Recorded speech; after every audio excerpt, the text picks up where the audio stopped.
it's great to be here. Thank you for that introduction. This is a really unenviable position just before lunch and running 20 minutes late. I'm assuming won't be questions, but I'll try to get through it as quickly as possible. So I'm going to start with a little context about,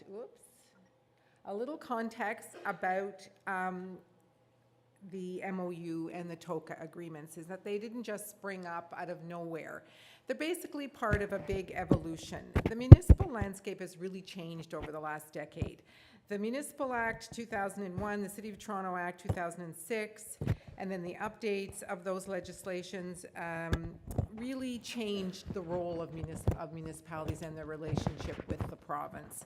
Gave them broad powers, gave them flexibility, gave them a lot more autonomy over their own affairs. And as a result, it was important to reflect that in the relationship with the province, because it really has evolved to more of a mature partnership between equals, much more collaborative than the more client kind of senior relationship that we used to have.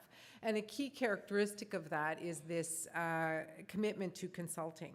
So the MOU was first signed in 2001, and it was not enshrined in legislation at that time. It was renewed in 2004 and strengthened, and with some more language about the range of things we had to consult on.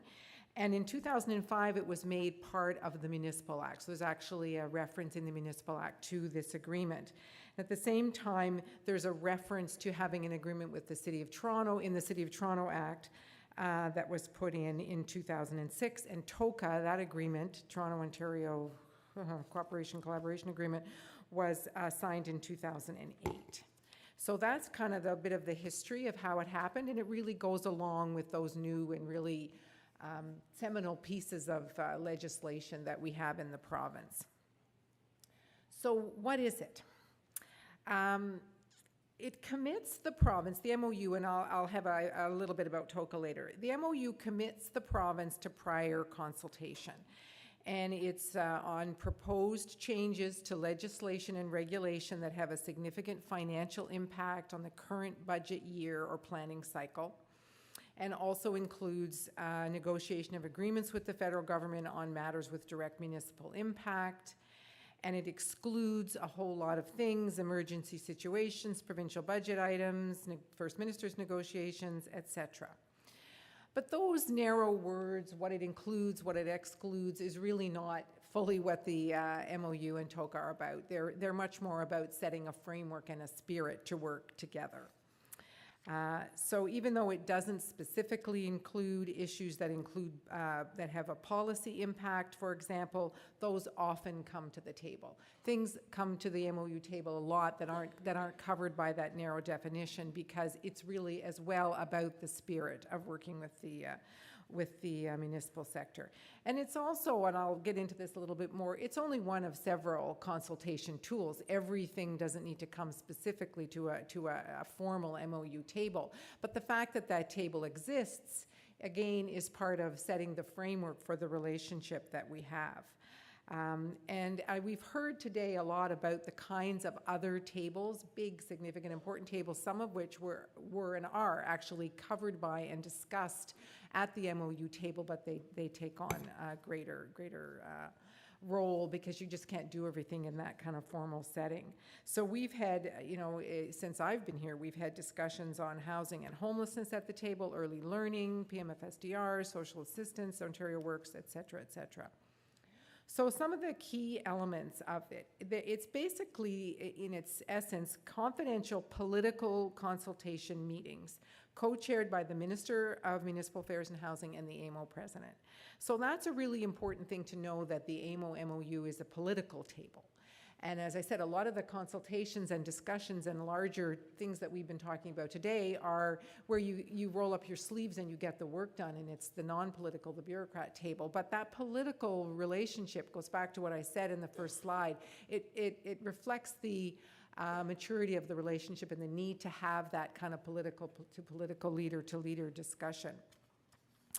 It's attended by provincial ministers. They have agenda items. The AMO executive sits there, the caucus chairs.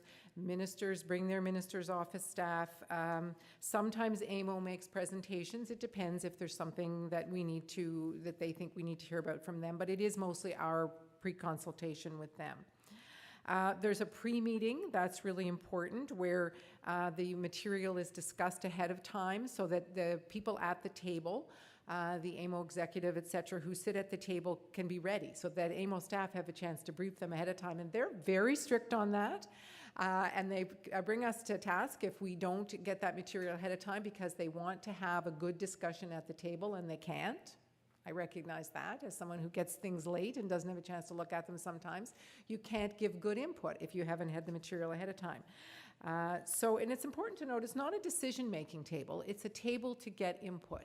It's a table to get input and to get an early read and to get advice on how to proceed.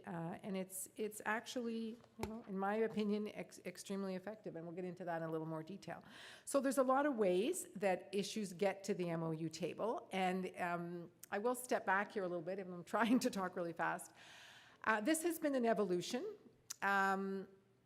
Because there's a lot more interest and emphasis now over the last year in ministries bringing items to the MOU table for a lot of reasons. The government has become very active. The main one is the government has a lot of focus now on bringing legislation into the House, and so they're just doing a lot, so there's a lot of things that need to come there. Our new premier has really laid down the law with all her cabinet colleagues about working cooperatively with other ministries. Not that everybody doesn't, but she really wants to see evidence of it at the table, and she really wants to really put a lot of emphasis on the MOU. So there's a lot more interest. So we have a lot more ministries coming to us and saying, okay, we need to get on the agenda, we need to get on the agenda. But that's not the only way. We have a lot of relationships with other ministries. That's kind of our role, and we'll hear something happening and we'll say, when are you coming to the MOU table? I mean, ministries call us all the time to ask us for sort of the municipal advice, and we'll say, well, we can give you what we know, and we know a lot about the Act and things like that, but you need to talk to, and this looks to us like it should have a political check-in, or, maybe it's not. I mean, we often just say, call up the AMO staff for advice on whether they think this needs to be political now. Ministries may initiate it, we may initiate it. AMO themselves have got a lot of contacts, watch a lot of things, sit at a lot of tables, know what's going on more than us, and they'll get in touch with us and say, this is happening, we think it needs to come. And as I said, sometimes AMO presents. TOCCA's a little different. The agreement is signed, similar, it was signed a bit later, but 2008, but it works a little bit differently, and really that reflects that it's one government as opposed to an organization that represents a whole broad range of governments. So it really does function somewhat differently. It's a two-way agreement, as I said. The TOCCA process is much more decentralized. We assume that ministries are working with who they need to work with in the city on a regular basis, and that they don't need to flow through this process as much. But we do have regular meetings. We try to meet a couple of times a year. And kind of touch base. Well, often and these are at the staff level. The CAO comes and he'll often give an update on the budget. We'll do the same. There'll be kind of a touch base on all the big files that people are working on, so it does work a little bit differently. And I said it does reflect the fact that it's a one-on-one as opposed to what AMO has to do, which is reflect the interests of a broad range of municipalities, which is why you need, I think, that political check-in quite a bit more. So it's deputy ministers on our side and senior officials on the Toronto side. So just a little bit about the benefits, although I think we've been covering them a lot, and I think that they are really quite significant. Obviously, it allows for better policy development and exchange of information early, so that I think Monica stole the term I was going to use, avoid perverse outcomes. You want to know if you think this is a great idea, and often you'll be working with a particular set as a ministry, a set of stakeholders, and you've sort of missed the broader implications. And because AMO has such a broad spread, and TOCCA, the senior people at the city, you can get much more perspective. It also promotes kind of a horizontal way of looking at policy. It forces us in the province to look more broadly at things, because AMO has that broad perspective. It allows us to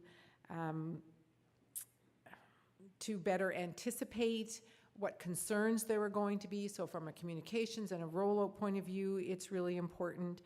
I think a really significantly important piece is that it's a catalyst for further and other kinds of discussion. And that's, I think, what we saw through all the previous presentations that we had here, the PMFSDR and the PEMSEC and the HSIC, got them all,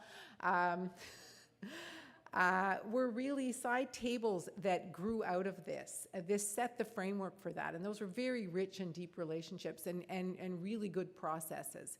And this kind of formal MOU process really didn't allow for that to happen. It may have happened anyway, but I think it set the kind of overall framework for a relationship that contribute to that. And as I said, I think the horizontal piece, I think looking at things through a municipal lens is critically important. I think ministries understanding that it isn't just good enough to talk to the group of municipal staff across, who have organized themselves into the Roads Association because they have a particular interest, but you need to get that political check-in. So that's, like I said, I think it really does help our policy development, and it does help our relationship. I wasn't going to talk a lot about the cone of silence, but that was my intro. I do have one slide here. Confidentiality is obviously part of this. It's entrenched in both agreements. I think it's referenced occasionally, but it kind of goes without saying at the table when we have the political to political discussions. We're bringing things there early. Thank you. We're bringing things there early. It also applies to many of the tables that happen outside of the actual formal, and that is kind of on a case-by-case basis. So obviously, if you're going to have that open dialogue, if you're going to be in government to government, you need that confidentiality. The rest is how it works in practice. I have 1 minute. I forgot to go through my slides. Examples under this one, I'm rushing through here, are that several initiatives that we've brought forward. I've already mentioned these. Social assistance, childcare modernization, employment and training has been there a few times. Early years has been there. So I will just recap. We have a different relationship with the municipal sector because of the huge changes to the role and the autonomy and the flexibility, the authority of our municipal governments, the maturity of our municipal governments. So the MOU agreements really reflect that. The province is committed to working through these. We feel we're a leader in this relationship. But it all takes a lot of work on everybody's part to roll up your sleeves and really make it work. It takes commitment from above, which we have right now. And it takes a lot of informal relationships. That was the slide that I skipped over, behind the scenes with all of us working together at places like this, and the relationships we have with AMO, the relationships our Ministry of Housing has with all of you and social services. And I'm just really optimistic that this relationship will only grow and that we'll have better consultation, and as a result, better policies and outcomes. So thank you, and I wish you well with your conference.